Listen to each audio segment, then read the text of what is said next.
시간이 지날수록 계속 만나야 하나를 고민하게 되는 사람이 있습니다. 친구니까 거리만 좀 두면 되지 않을까요? 물론 그런 사람도 있지만 아예 빨리 결단을 내려야 할 사람도 있습니다. 인간은 혼자서는 살아갈 수 없는 존재이지만 나에게 악영향을 미치는 사람과 억지로 관계를 이어나갈 필요는 없습니다. 모든 인연을 감수하려 하면 인생이 남루하고 괴롭습니다. 오랜 친구니까 무조건 참거나 받아들여라. 만난 시간이 중요한 게 아닙니다. 감당하기 어려운 인연은 적절히 손절하는 것이 좋습니다. 나중에 후회해봐야 뒤늦게 발견된 암세포와도 같습니다. 빠르게 잘라내야만 내가 살 수 있습니다. 우리는 인연을 맺음으로써 도움을 받기도 하지만 그에 못지않게 피해도 많이 당하는데 대부분의 피해는 진실 없는 사람에게 진실을 쏟아부은 대가로 받는 벌입니다. 어떤 인연을 만나고 맺느냐에 따라서 내 행복과 불행이 결정됩니다. 여러분 가까이 있는 사람들이 여러분 인생을 만듭니다. 인생을 살아보니 인연은 아름답기도 하고 감사하기도 하고 불편하기도 고통스럽기도 합니다. 나이 들수록 아름답고 감사한 인연들만 안고 가셔야 됩니다. 운명은 타고나는 것이지만 팔자는 만들어가는 것입니다. 맞지 않는 인연의 끈을 놓지 못하고 끝까지 잡고 계시면 자기 팔자 자기가 꼬는 겁니다. 때문에 여러분의 방에 절대 아무나 들여서는 안 됩니다. 오늘 말씀드릴 유형의 사람은 오랜 친구라도 반드시 인연을 끊어야 되는 사람입니다. 그냥 평생 가까이 두지 않는 것이 낫다고까지 말씀드릴 수 있습니다. 영상을 끝까지 시청하셔서 더 이상 인간관계 때문에 나의 귀한 시간과 감정 낭비하지 않으셨으면 합니다. 첫 번째는 얻어먹기만 하는 사람입니다. 살다 보면 남에게 베풀 줄은 전혀 모르고 얻어먹기만 하는 사람들이 있습니다. 이런 사람들은 처음 한두 번은 내가 베풀 수 있어도 계속되면 온갖 정이 떨어지고 결국엔 질려버리고 맙니다. 상대가 좋은 차 탄다고 돈 제일 많이 번다고 이유를 대며 계속 얻어먹습니다. 다른 사람이 잘 된 것이 자기 덕분인 양 주인 행세하는 그 거지근성은 어디에서 나온 것인지 참 궁금합니다. 권리도 아닌데 권리인 양 착각하는 사람들은 인격이 미성숙한 사람입니다. 받는 게 당연한 줄로만 알고 나중에 안 주면 오히려 역정을 냅니다. 호의가 계속되면 호구가 된다는 말이 딱 이런 사람들 상대로 맞는 말입니다. 그들을 자세히 살펴보면 평소 자기가 하고 싶은 것들은 모두 누리고 유독 사람을 만날 때만 돈이 없다고 말합니다. 친구의 양보만 원하니 어처구니가 없습니다. 이처럼 당연하게 얻어먹는 사람은 다른 사람이 이룬 성공은 함부로 폄하하면서 자기가 가진 것은 굉장히 귀하게 여기는 이기적인 사람입니다. 이런 친구 중 적지 않은 수는 내가 어려울 때 나 몰라라 할 가능성이 높습니다. 내 어려움을 안타까워하기보다 얻어먹을 대상 하나가 줄었다는 식입니다. 다만 내가 사면 상대도 반드시 사야 한다는 것이 아닙니다. 얻어먹기만 하려는 친구와 형편에 맞게 사려는 친구는 눈에 보입니다. 형편이 안 되는 친구는 돈 걱정 말고 몸만 오라고도 합니다. 그 마음이 와닿기 때문입니다. 얻어먹기만 하는 친구는 작은 이익에 집착하는 옹졸함과 이기적인 면이 관계를 해칩니다. 친구를 이용만 한다는 생각에 만남이 짜증스럽습니다. 이런 친구에게 쓰는 돈은 헛돈 쓰는 것과 같습니다. 차라리 어려운 사람에게 기부하는 것이 100번 낫습니다. 얻어먹기만 하고 베풀 줄 모르는 사람은 평생 가도 그 버릇을 못 고칩니다. 이런 사람을 가까이 하면 내 주머니만 가벼워지고 내게는 득될 것이 하나도 없음을 명심하셔야 됩니다. 두 번째는 부정적인 사람입니다. 만날 때마다 우울한 얘기, 힘든 얘기, 불평불만을 쏟아내는 사람입니다. 매번 들어주다 지쳐 해결 방안을 찾아주면 온갖 핑계를 대며 안 돼, 못해를 시전합니다. 새로운 가능성과 희망에 대해 얘기하는 상황에서도 이건 이래서 못한다. 그건 저래서 안 된다. 안 되는 이유들만 늘어놓습니다. 어떻게든 부정적인 흠만 후벼 파는 사람입니다. 즉, 나를 소모해서 자신을 충전시키는 에너지 뱀파이어 유형입니다. 곁에 두게 되면 제일 위험한 인물이라고도 할 수 있는데요. 부정적인 에너지는 반드시 서로 전염됩니다. 이 과정은 나도 모르게 일어나기 때문에 더더욱 알아차리기 힘듭니다. 이런 사람이 옆에 있으면 될 일도 안 됩니다. 부정적인 사람과 시간을 많이 보내게 되면 현상에 대한 객관화가 잘 안 돼서 바른 방향으로 가기가 어렵습니다. 즉, 호랑이 입에 여러분의 머리를 넣어선 안 된다는 말입니다. 이런 사람들은 주위의 에너지를 뺏고 건설적인 생각을 차단시키는 아주 위험한 존재인데요. 나의 꿈도 내 목표도 모두 차단시킬 사람입니다. 특히 내가 힘들거나 불안정한 상황일 때는 더더욱 영향을 받고 흔들리기 쉽기 때문에 1순위로 멀리해야 될 사람입니다. 말이 씨가 된다는 말 다들 들어보셨을 겁니다. 말에는 생각이 담겨져 있고 생각은 그 무엇보다 크고 강력한 존재이기에 우리는 늘 조심하고 또 조심해야 합니다. 처음엔 무심코 들었던 그 부정적 씨앗이 나중에는 자신을 집어삼킬 수도 있음을 명심하셔야 됩니다. 사람을 곁에 두는 것은 정말 신중히 해야 하는 일인데 부정적인 사람을 곁에 둔다는 것은 내가 하는 모든 일이 잘 안 풀리고 나쁜 상황만을 맞이하고 싶다는 이야기와도 같습니다. 오히려 만나는 모든 사람을 존중하고 배우려는 긍정적인 태도를 가지고 있는 사람과 가까이 해야 됩니다. 단언컨대 부정적인 사람은 여러분의 인생에 단 1%도 도움이 안 됩니다. 과감히 손절하셔야 됩니다. 세 번째는 뒷담화하는 사람입니다. 우리가 인생을 살아가면서 아예 뒷담화를 안 할 수는 없다고 생각합니다.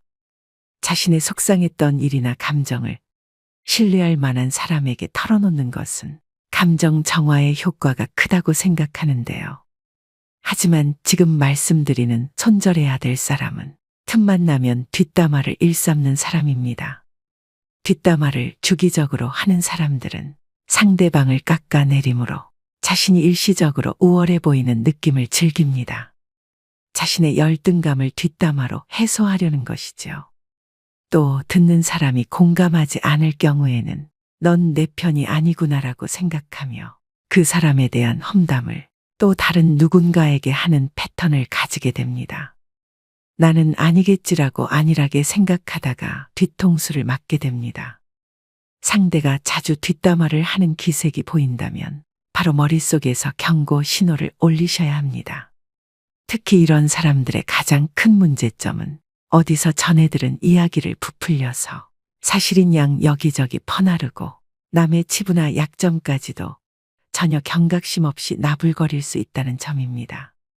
어렵게 꺼낸 내 비밀 이야기도 다른 사람들에게 고스란히 전달될 수 있다는 점을 명심하셔야 됩니다. 뒷담화 잘하는 친구가 있는 모임에 가보면 자신들의 이야기는 없고 남의 이야기로 시작해 남의 이야기로 끝이 납니다. 만남을 마치고 돌아가는 길에는 허무함만 들고 때로는 부정적인 감정에 사로잡히기도 하죠. 이처럼 지나치게 남의 이야기를 입에 올리고 상대방의 단점만을 콕콕 집어내 험담을 일삼는 사람은 내 정신 건강에 해롭습니다. 이런 사람은 타인을 볼 때 애초에 좋은 점보다는 나쁜 점부터 먼저 보는 사람이기 때문에 가까이 둬서 좋을 것이 하등 없다는 이야기입니다. 손절은 빠를수록 좋고 다들 아시겠지만 사람은 절대 바뀌지 않습니다. 관계를 개선하려는 노력 자체가 에너지 낭비입니다. 뒷담화를 일삼는 사람을 손절하는 것은 사람을 잃는 것이 아니라 내면의 평화를 챙기는 일임을 명심하셔야 됩니다. 네 번째는 가스라이팅을 일삼는 사람입니다. 뱀같이 교활하고 가스라이팅하는 사람을 잘못 만나면 인생 완전히 종치고 파탄납니다. 다른 유형의 사람들은 사람 자체가 악한 것은 아닐 수 있는데 이 유형의 사람들은 애초부터 타인을 조종하려는 악한 의도를 품고 있는 자들인데요. 가스라이터는 우리 일상생활에서 흔히 볼 수 있습니다. 너를 제일 잘 아는 사람은 나야. 다 널 생각해서 그러는 거야. 너 요즘 예민하다. 가스라이터들의 전형적인 화법입니다. 수많은 거짓말과 과장으로 자신에게 의지하게 만들고 다른 사람과의 관계를 끊게 합니다. 자기의 손바닥 위에 놓고 조종할 수 있는 만만한 사람을 호시탐탐 노립니다. 힘든 상황에 처한 사람들이 이들의 먹잇감이 되기 쉽습니다. 이들은 뱀처럼 교활한 속내를 지니고 있어서 본인의 이득을 위해서라면 타인이 어떻게 되든 전혀 상관하지 않고 자기 욕심과 이웃만을 채우기 위해 교묘하게 접근하는데요. 이런 악질인 가스라이터에게 휘둘리게 되면 결국 자기 자신을 믿지 못하게 되고 무능력하게 변하거나 의지가 사라집니다. 이럴수록 가스라이팅 하는 사람에게 더욱 의지하게 되는 것이 문제입니다. 그렇기 때문에 이런 사람들은 잘 알아보시고 단칼에 잘라내셔야 합니다. 5번째는 자기는 급이 다르다는 사람입니다. 오랜 친구의 경우 나이 들수록 사는 형편이 천차만별이 됩니다. 사회적 위치나 부에서 차이가 납니다. 동창 모임에 나가면 이런 차이는 확실히 체감됩니다. 어릴 적 순수했던 시절로 돌아가 이야기를 나누게 되지만 사실 너무 차이가 나면 불편한 것은 사실입니다. 사는 방식이 틀리다 보니 대화가 통하지 않기도 합니다. 이런 경우 친구를 존중하는 마음을 가진 사람들은 티를 내지 않으려고 노력합니다. 자신이 잘 사는 것에 대해 친구가 불편해할까봐, 혹시나 자신이 티낼까봐 조심합니다. 반면 본인의 형편이 더 낫다고 친구를 깔보고 급을 나누는 사람이 있습니다. 심지어는 한참 즐겁게 대화하다가 이것 봐라라는 듯 친구의 행동을 어처구니 없다며 쳐다봅니다. 직장이었다면 나에게 이렇게 말하지 못한다. 직장에서의 직급을 친구 사이에서도 적용하나 봅니다. 친구를 마치 부하로 생각하는 듯한 언행을 하는 경우가 있습니다. 더 심한 건 그동안 몰랐지만 급을 나누고 있었다는 사실을 안 경우입니다. 예를 들어 친구를 자기 아래급으로 여겨왔던 것처럼 한 계급 아래로 보는 말투, 난 너와 급이 다르다는 식으로 행동합니다. 한마디로 어디서 감히입니다. 이런 관계는 건강한 친구 관계라고 하기 어렵습니다. 어디 무서워서 쳐다보기라도 하겠습니까? 하루빨리 손절이 시급한 사람입니다. 이런 사람은 만날수록 스트레스만 받고 후회만 하게 됩니다.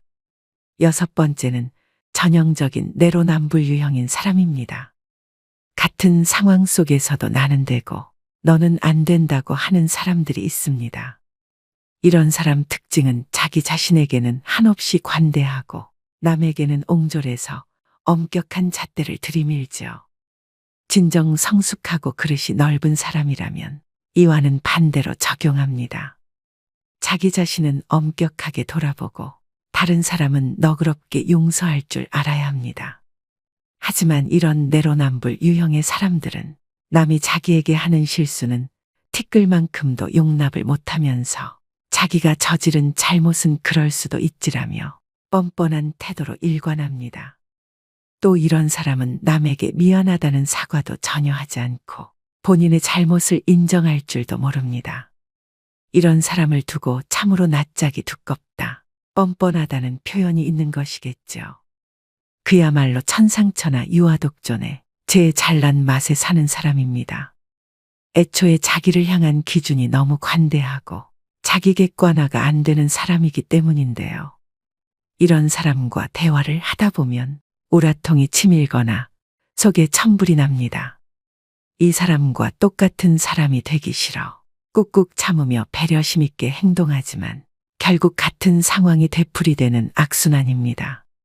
이런 사람과 엮이면 매우 피곤하고 아무리 말을 하고 설득을 해도 씨알도 먹히지 않기 때문에 그냥 차라리 조용히 손절을 하고 멀어지는 것이 내 심신안정에 이로운 길입니다.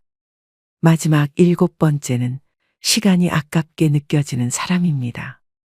의미 있는 만남인지 아는 방법은 무엇일까요? 누군가와 헤어져 집으로 갈 때 발걸음이 가볍고 기분이 좋다면 의미 있는 만남이라고 말합니다. 반대로 울적하고 함께 보낸 시간이 아깝게 느껴진다면 잘못된 만남으로, 이런 만남은 인생을 소모하고 있다는 찝찝함을 남기기 때문에 되도록 피하는 게 좋다고 당부드립니다. 시간을 헛되이 낭비할 바에는 친구를 잃는 쪽을 택하셔야 됩니다. 흘러간 시간은 돌이킬 수 없지만 친구는 새로 사귈 수 있기 때문입니다. 생각보다 인생은 짧습니다. 나이 먹을수록 시간의 의미를 깨닫고 만남을 소중히 여기게 됩니다.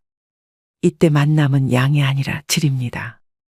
사람을 만났는데 느낌이 싸하거나 거북하다면 일단 만남을 중단하는 것이 좋습니다. 이런 사람은 앞으로 위험을 몰고 올지도 모릅니다. 만날수록 내 자존감이 떨어지고 기가 빠진다면 만나지 않는 것이 좋습니다.